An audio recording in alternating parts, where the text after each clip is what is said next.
When I moved into the neighborhood, I expected nothing more than a quiet place to live, a clean street to walk my dog, and a sense of predictability in the everyday rhythms of suburban life. The houses were neatly lined, the lawns manicured, and the HOA brochure promised a forward-thinking community built for modern living. It sounded perfect for someone like me, someone who had recently transitioned to an electric vehicle and installed a level 2 charger in the garage. For 2 months, everything was peaceful. I commuted to work, returned home, plugged in my car, and went about my evenings. The charger sat neatly against the wall, professionally installed, inspected, permitted, and approved. There was nothing remotely controversial about I-10. Karen arrived. She lived 3 houses down, though she made her presence known as if she lived in every single home on the street. She had a habit of watching from her driveway, hands on her hips, eyes narrowed as though searching for violations like a self-pointed inspector. Residents said she once called the HOA because someone's lawn gnome looked aggressive. Another time, she had taken photos of trash cans that were left out for 7 extra minutes. She acted less like a neighbor and more like a patrolling warden. The first sign of trouble came in the form of a yellow HOA notice taped to my front door. It was crisp, sharply printed, and framed in language so dramatic it almost felt theatrical. The letter claimed my EV charger posed a potential electrical hazard and fire risk to the community, and demanded immediate removal pending an inspection. It threatened escalating fines if I failed to comply. No explanation. No supporting evidence, just a bold accusation, delivered with the authority of someone expecting no resistance. My first reaction was confusion, then disbelief, and finally, a deep suspicion about who had started this. The HOA notice cited multiple complaints from concerned neighbors, but the only person in the entire neighborhood who watched me pull into my garage every evening was Karen. And the more I thought about it, the more obvious it became. She had found a new target to me, or more specifically, my perfectly legal EV charger. The letter instructed me to contact the HOA to schedule a safety inspection. Assuming it was a mistake, I tried calling them. The response was bureaucratic and dismissive. According to the representative, they had received credible reports of sparks, electrical humming, and visible danger, none of which had ever occurred. The charger was silent, safe, and so compliant with code that even the electrician had joked it looked like a showroom installation. But logic didn't matter. Someone had reported me, and the HOA had accepted it without verification. That evening, I took extra notice of The street was quiet, bathed in the soft glow of porch lights. But as I parked my car and stepped out, I saw Herkerin standing in her driveway with her arms crossed, her gaze fixed directly on me. She didn't say anything. She didn't need to. Her posture radiated triumph, as though she had successfully launched a crusade. Over the next few days, the situation escalated. A second notice arrived, this one more aggressive. It claimed the HOA had probable cause to believe my charger was illegally installed and posed a community-wide safety threat. The notice added additional fines and warned that failure to remove the charger could result in legal action. I knew the installation was legal. I had permits, receipts, inspection, documents, everything. The electrician had followed every code down to the letter. But none of that mattered to the HOA because they had already decided something was wrong. The board had taken Karen's complaint and turned it into a mission.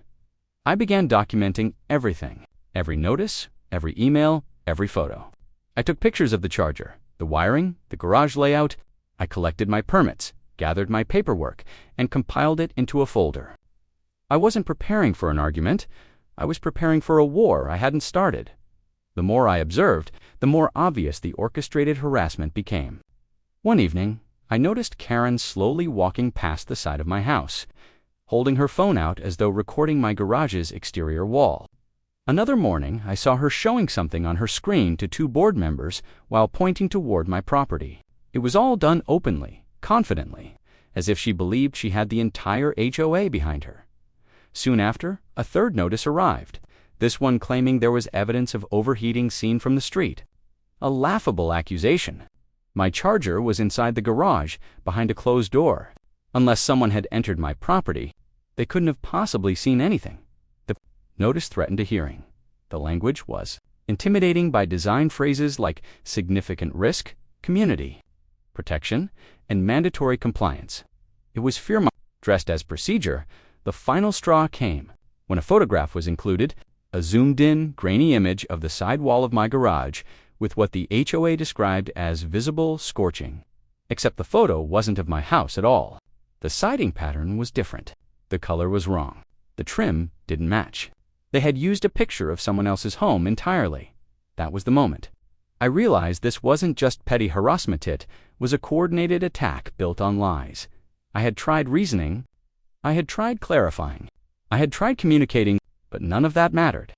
Karen had decided my charger was illegal, and the HOA had decided to believe her. If they wanted a fight, they were about to get one.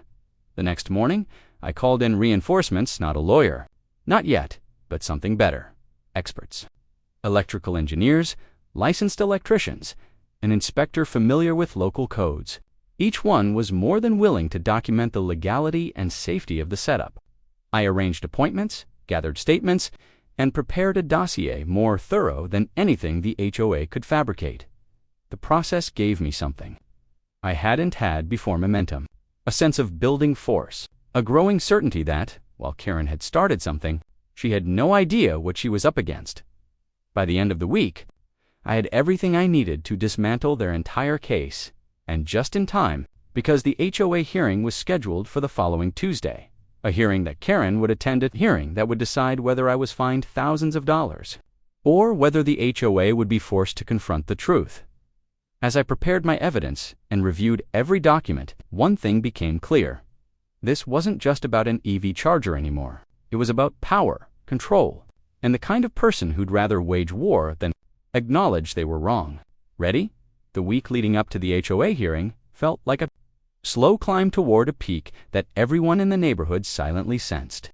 The air was thick with an unspoken tension, and even the mundane routines of suburban life felt charged with anticipation. Neighbors who once smiled politely now glanced toward my home with curiosity, confusion, or, in a few cases, sympathy. Word had spread Karen had filed a major complaint. The HOA was involved, and a hearing was set to determine whether my EV charger would be removed under threat of fines. The neighborhood thrived on gossip, and Karen had been feeding it generously. I could feel her eyes on me every time I stepped outside. She paced along her driveway like a guard patrolling a perimeter. Occasionally peering toward my house with exaggerated disapproval, she relished the chaos she had created. In her mind, she had already won. The HOA's notices, the accusations. The staged photos, they were all tools she believed would secure her victory. But while Karen watched me, I was busy preparing something far more comprehensive than she could have imagined. The experts I had contacted arrived methodically, each one examining my garage setup with professional focus. The first was the electrician who installed the charger. He reviewed his own work with meticulous care, ensuring every detail aligned with code. He documented everything from the gauge of the wiring to the grounding configurations. After completing his inspection, he produced a written statement certifying the installation's safety and compliance. Then came the electrical engineer, who brought equipment and precision that made even the electrician seem casual by comparison.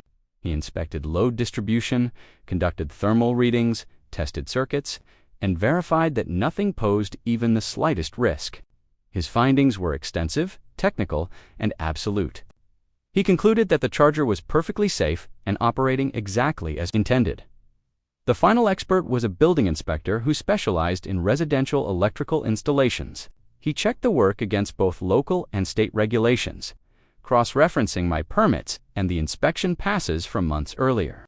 His statement not only confirmed everything was compliant, it also noted that the HOA's claims were baseless from a regulatory standpoint. I compiled the reports, photos, signatures, and findings into a single, organized file. Each page built upon the last, creating an unshakable narrative backed by experts with credentials the HOA couldn't dispute.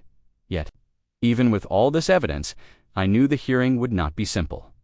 The HOA had built its case not on facts, but on perception and fear. Karen had described my charger as a ticking time bomb, and she had convinced several board members that electric vehicles inherently risked catastrophic fires. The HOA was not driven by logic, they were driven by the image of danger that Karen had painted with conviction.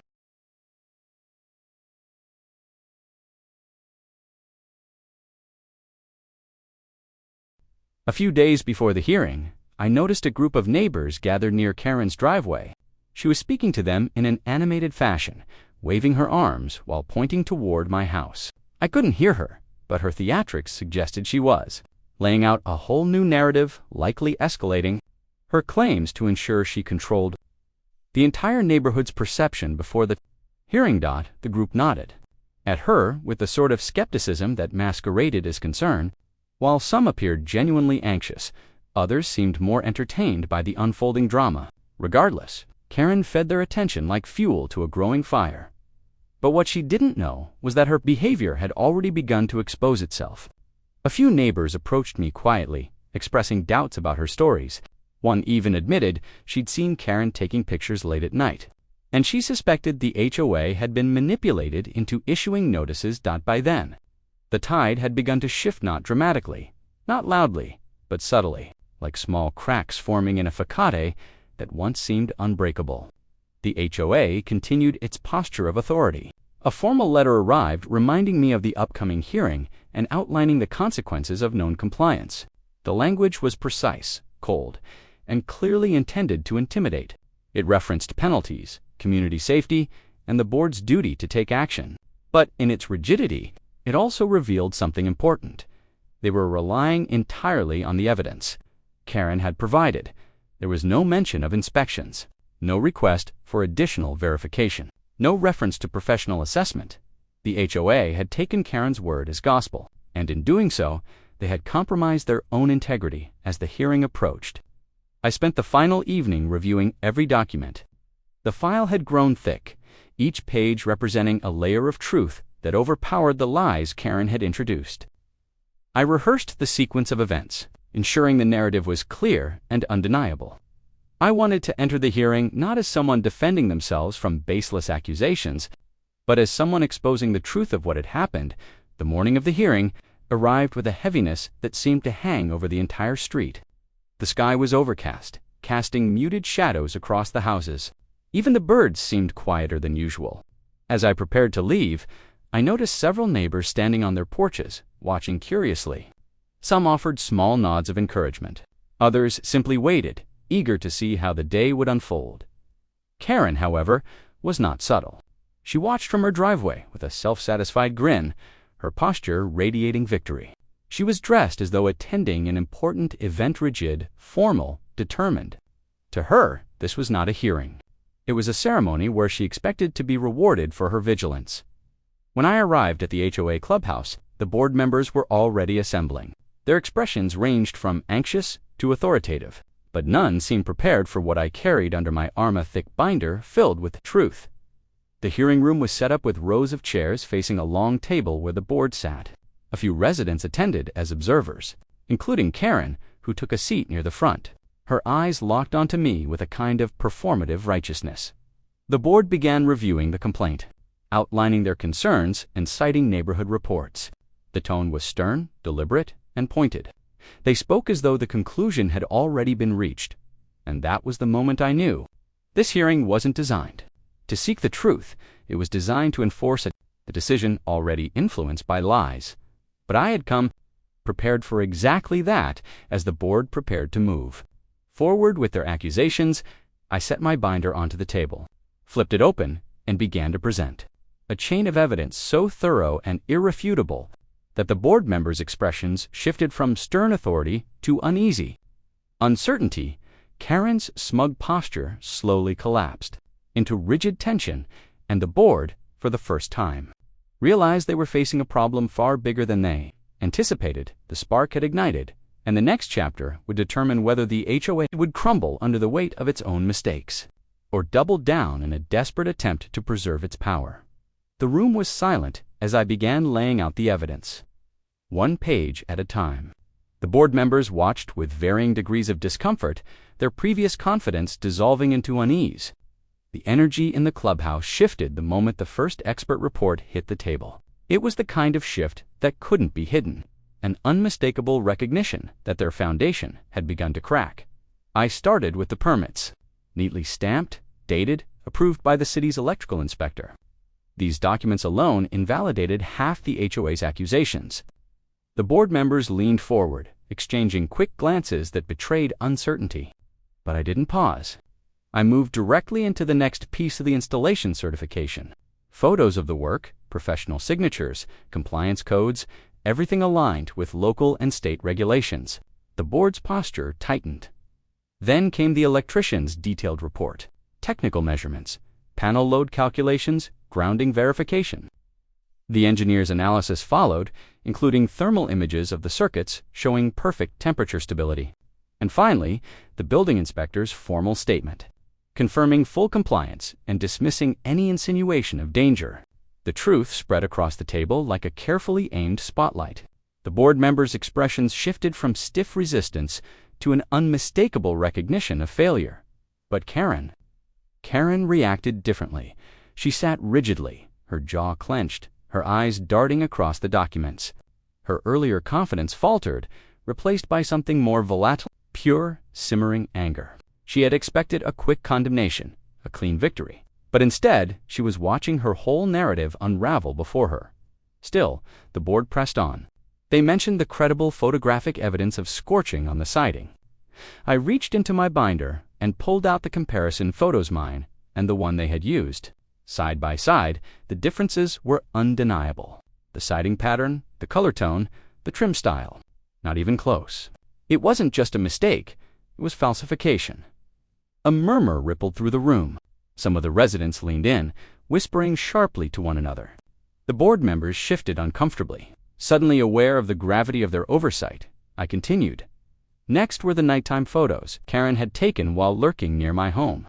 I displayed timestamps, locations, and the fact that the images showed nothing but a dark wall. No light, no sparks, nothing remotely dangerous. The photos didn't support her claims. They exposed her behavior. The board's facade crumbled further when I presented footage from a neighbor's security camera. It captured Karen standing near my garage late at night, holding her phone up to take photos. Her posture was unmistakable. Her attempt at secrecy, sloppy. The video wasn't dramatic, but it was damning evidence of her relentless obsession. Then, the final blow, a printed statement from an electrical safety specialist outlining the common myths about EV charger. Fire myths often spread through uninformed panic rather than fact. According to the specialist, EV chargers installed according to code were statistically safer than most household appliances. As I finished, the room felt different, heavy, but no longer with dread. It was the weight of realization. Of the truth settling into place after weeks of distortion, the HOA members whispered among themselves, their voices low and frantic. They hadn't expected this. They had trusted Karen's word, allowed her to guide their actions, and now they were staring at the consequences. Karen, however, refused to back down. She crossed her arms tightly, her posture rigid, her eyes burning with frustrated defiance. She stared at the board as though urging them to fight on her behalf, but the board members weren't looking at her anymore. They were looking at the evidence. The meeting shifted from accusation to damage control. The HOA president cleared his throat, a strained sound that attempted to reassert authority but failed under the weight of the moment. He began speaking about possible miscommunication, potential misunderstanding, and interpretations made in error. His tone was cautious, almost pleading, as though he hoped to soften the blow, but the residents in the room weren't convinced. A quiet frustration swelled among them, frustration, not just with Karen, but with the board itself. They realized how quickly misinformation had turned into action. They recognized the carelessness in the board's willingness to accept unverified claims. Some whispered complaints to one another about previous incidents. Forming connections they had never made before, the HOA president attempted to steer the conversation toward a resolution. But the residents interjected with heated questions. Why weren't the permits checked? Why was the photo never verified? Why did the board accept a single resident's claims without investigation? Why were fines issued before an inspection was even considered? Each question chipped away at the board's credibility, and they had no defensible answers. Karen's composure finally faltered. Her foot tapped rapidly, her breathing quickened, and her posture became rigid with indignation. She attempted to interject several times, her words sharp and emotionally charged. But each time her interruptions were overshadowed by the growing frustration around her. What once had been her stage was now slipping out of her control. The board, sensing the temperature in the room rising, attempted to shift responsibility, subtly placing blame on the information provided by concerned residents. But that phrase only intensified the tension. Everyone knew who the concerned resident was. A few people turned toward Karen, their expressions accusatory. Others simply shook their heads, now aware that they had been caught in the crossfire of her personal campaign. Realizing the meeting was spiraling, the HOA president announced their decision to pause all enforcement actions pending further review. It was a thinly veiled admission of wrongdoing. The fines were suspended, the accusations withdrawn, the hearing adjourned, but the room didn't empty immediately. Residents lingered, whispering, exchanging frustrated remarks, reassessing the sort of authority they had entrusted the board with. Some approached with quiet apologies, acknowledgments of misunderstanding, promises to support whatever came next. Karen didn't linger. She stormed out of the clubhouse with a rigid, angry stride, her face flushed with humiliation. She didn't look back, didn't say a word. Her power, once bolstered by silent assumptions and unearned authority, had fractured as I gathered my binder. A realization settled in. I had cleared my name, but the story wasn't finished. The HOA had acted on Karen's lies, had issued fines without verification, and had misused their authority. Their mistakes had been exposed, but the consequences had not yet unfolded. The next chapter wouldn't simply be about vindicating myself, it would be about holding them accountable. The current had shifted on. The voltage of the fallout was only beginning to surge. The days following the hearing felt unlike anything the neighborhood had experienced before. The calm, polished surface of suburban normalcy had cracked wide open, exposing the uneasy truth beneath. For years, residents had accepted the HOA's authority as unquestionable, a mechanism built to maintain order. But now, after watching the board accept lies, issue fines without evidence, and allow one resident's personal vendetta to spiral into manufactured chaos, the community began viewing everything through new eyes. The hearing had ended, but the fallout had only begun. At first, the board attempted to regain control. They issued a lukewarm email about ongoing review processes, sprinkled with soft reassurances that the situation was being handled and protocols would be updated. It was clearly crafted to calm the storm. But instead, it only fueled the residents' dissatisfaction. People who once dismissed HOA politics now cared deeply. They wanted answers, real answers, and Karen's absence from the neighborhood's daily routine only amplified the tension. She avoided the streets, drove away quickly each morning, and no longer patrolled with her usual sense of authority. The spotlight she once embraced now burned too brightly, and she fled from it. But the story could not end with silence. Not after what had happened, not after the stress, the threats, the fines, the humiliation, and the deliberate falsification of evidence. I knew this wasn't about revenge. It was about accountability. So I began by filing a formal appeal with the property management company overseeing the HOA. Step many residents never considered because they weren't aware it existed. The appeal outlined every violation, every false accusation, every flaw in procedure, and every instance of negligence. I attached the expert reports, photographs, documented timestamps, and hearing notes. The appeal wasn't emotional. It was factual, structured, and precise. When the management company received it, the shift was immediate. They acknowledged the complaint. They requested additional documents. They scheduled their own internal review. And then something significant happened. They sent corporate auditors to examine the HOA's processes. Their presence alone sent shockwaves through the board. Auditors arrived with clipboards, laptops, and a demeanor that suggested zero tolerance for incompetence. They combed through the HOA's records previous complaints, fine histories, board correspondence, meeting minutes, emails, and vote logs. They verified signatures, cross-checked dates, and asked pointed questions about procedure. The board members, once so confident and authoritative, now sat stiffly as the auditors peeled back every layer of administration they had once controlled without question during the audit. Residents began sharing their own experiences. A couple who had been fined for unapproved paint revealed their color was on the HOA's approved list. A family penalized for noise complaints from a party presented evidence they'd been out of town on the night in question. Another resident showed proof that a violation notice they received included a signature from a board member who had been away on vacation at the time. The HOA's credibility collapsed under collective scrutiny. The more residents talked, the more the auditors documented. Their expressions grew more serious with each discovery. The board's attempt to dismiss the EV charger controversy as an isolated incident fell apart. It was clear the issue was systemic, a pattern of power misused, authority unchecked, and rules applied selectively. Karen's role became undeniable. Multiple neighbors testified about her overly zealous behavior. The auditors reviewed the evidence showing she had trespassed on several properties while attempting to gather violations. They saw the falsified photos, the manipulated claims, the inappropriate relationship between her and certain board members.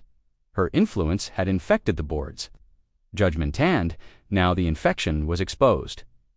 When the auditors completed their review, their report was devastating. It concluded that the HOA had issued multiple violations without evidence. The board had acted outside its authority on several occasions. Complaint verification procedures had not been followed. Karen's submissions were accepted without scrutiny. The board failed to maintain unbiased governance. Multiple fines issued over the past year were invalid. Significant procedural changes were required immediately. The consequences were swift. The property management company dissolved the sitting board. Every member was removed from their position, effective immediately. Temporary administrators were assigned to stabilize the HOA while residents prepared to elect a new board. Received her own penalty, cease and desist order prohibiting her from filing further complaints without verifiable evidence. Additionally, she was formally reprimanded for harassment and misuse of HOA channels. Though she retained her home, her power evaporated entirely. The neighborhood breathed a collective sigh of relief. But the process wasn't complete yet. Residents gathered at a community meeting organized by the temporary administrators. It was crowded, the room buzzing with a mixture of frustration, relief, and renewed determination. People spoke openly, freely, unafraid. Stories poured out, stories of unfair treatment, intimidation, and rules weaponized for personal grudges. And then something remarkable happened. Residents united. They formed committees to draft new bylaws, clearer rules, transparent procedures, proper oversight, safeguards against abuses of power. They established requirements for complaint verification, protections for homeowners, and limits on board authority. They ensured that no single resident, not even a Karen, could ever again hijack the HOA for personal battles. The new board elections were held a month later. This time, residents voted thoughtfully, consciously choosing people with integrity, patience, and a genuine desire to support the community rather than control it. The elected board included a retired teacher, an engineer, a local business owner, and to long-standing residents known for their fairness and level-headedness. Balance had been restored. The whole ordeal changed how the neighborhood viewed my EV charger. Once the source of panic, it became a symbol of the absurdity they had suffered. The turning point that brought real reform. People even asked me for recommendations on how to install their own.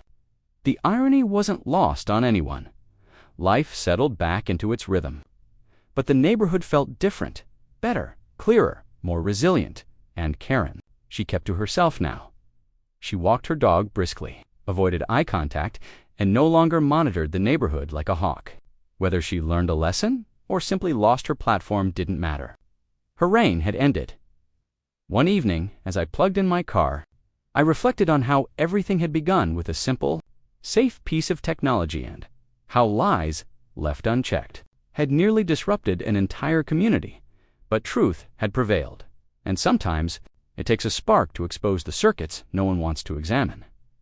The charger hummed softly, steady and compliant, a quiet reminder that justice, when supported by facts, was unstoppable.